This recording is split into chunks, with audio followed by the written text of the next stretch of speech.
উত্তরটি হবে পালং শাক। অসংখ্য ভালোবেসে বেঁধেছিলাম ঘর, সেই বাসরাতে বুঝতে পেরেছি কি আপন কে বাপন। সত্যি দাদা, এত ভালোবেসে সবাইকে লাইক কমেন্ট করে যাচ্ছি, আর আমাদের ভিডিও যে তোমাদের সামনে যাচ্ছে এরকম করে তুলে দিচ্ছে। এত কষ্ট সহ্য হয় না মারে দাদা, অনুরোধ করবো সবাইকে ভালোবাসা দিও। আমার নাম কার্তিক নস্কর, বাড়ি দক্ষিণ 24 পরগনা। অর্চনা মন্ডল। আমার নাম মামনি নস্কর। অমিত অধিকারী, দেবু নস্কর, অসীম অধিকারী, প্রবীর মন্ডল। অসীমা মন্ডল। কোন সবজি খেলে আমাদের চুল পড়ে না? টমেটো, মটর, পালং শাক, বাঁধাকপি। টমেটো। টমেটো। আপনার? আমিও টমেটো। টমেটো। মটরে হবে। পালং শাকই হবে। আপনি?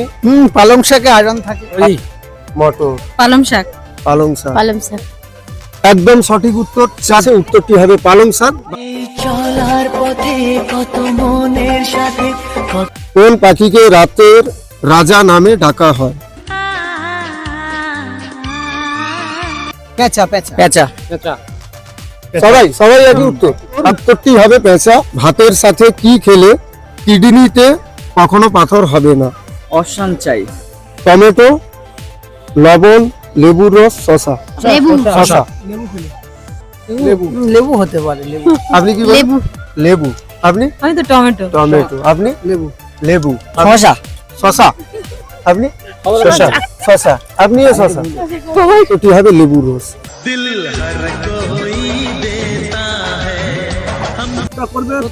আপনার তো জবাবই নেই, আপনি খুব ভালো রিয়াক্ট করেন। Thank you. তো আমাদের এখানে ফুল বাগানে এসে ভালো লাগলো। ভিডিও কতটা করতে পেরেছি জানি না, তবে আপনাদের সামনে পোস্ট করব। আপনাদের সামনে যদি বা ভিডিও যায় অবশ্যই ঠেলা মেরে তুলে দেবেন না, একবার অন্তত এরকম মেরে দেন, তারপর তুলে দেবেন, ভালো লাগবে। হ্যাঁ, আর যতই ভালোবাসা দেবেন ততই ফিরে পাবেন। আর অবশ্যই দাদা ভাইদের অবশ্যই ভালোবাসা দিও, কেউ এড়িয়ে চলে যাও না। আ গয়া ফুল বাগানে আ গয়া। দাঁড়ান, খুব সুন্দর লাগলো দাদার সাথে কথা বলে। So much. Hmm. Thank you.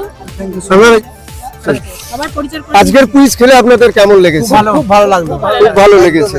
আমার ভিডিওতে চাইলে আপনারা কিছু বলতে পারেন। যারা প্লিজ দাদা ভাইয়ের চ্যানেলটা একটু সাবস্ক্রাইব করে দেবেন, আর ভিডিওটা লাইক করবেন, কমেন্ট করবেন, আর শেয়ার করে ছড়িয়ে দেবেন সারা বিশ্বের মাঝে, যাতে দাদা ভাই তো বন্ধুদের মাঝে। বাহ, অনেক সুন্দর। ভালোবাসা এটাই তো সর্বনাশা, ভালোবেসে বেঁধেছিলাম ঘর, সেই বাসরাতে বুঝতে পেরেছি কি আপন কে বাপন। সত্যি দাদা, এত ভালোবেসে সবাইকে লাইক কমেন্ট করে যাচ্ছি, আর আমাদের ভিডিও যে তোমাদের সামনে যাচ্ছে এরকম করে তুলে দিচ্ছে। এত কষ্ট সহ্য হয় না মারে দাদা, অনুরোধ করবো সবাইকে ভালোবাসা দিও, সবাইকে একটু লাইক করে দিও, ফলো করে দিও। আমরা অবশ্যই চেষ্টা করবো ফলো ব্যাক দেওয়ার জন্য। ভালোবাসা দিলে ভালোবাসা পাওয়া যায়, যতই দেবে ততই ফিরে পাবে। অনেক ধন্যবাদ দাদা, অনেক ধন্যবাদ। সবাই ভালো থাকবেন।